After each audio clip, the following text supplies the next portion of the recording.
Le Congolais Bosco Ntaganda pourrait bientôt se retrouver devant les juges de la CPI.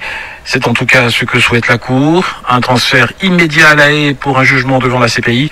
Bosco Ntaganda est depuis lundi réfugié à l'ambassade américaine à Kigali où, selon Washington, il a directement demandé à être remis à la justice internationale. Que va-t-il se passer maintenant? Quand peut-il être transféré, à la CPI? Élément de réponse avec Sonia Rollet.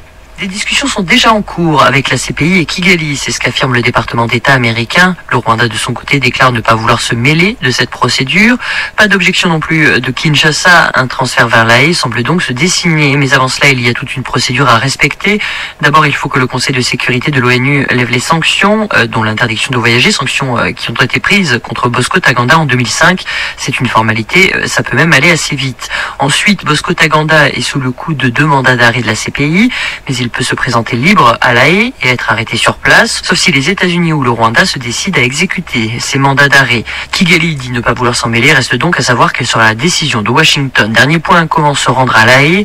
La CPI n'a pas de moyens logistiques pour le ramener. Bosco Ntaganda pourrait donc se rendre sur place par avion de ligne, avec les escortes appropriées, ou la Cour peut également demander à un État qui a ratifié le traité de Rome instituant la CPI de mettre un avion à sa disposition, comme ce fut par exemple le cas pour Thomas Lubanga, le premier chef de guerre congolais à avoir été condamné à La Haye.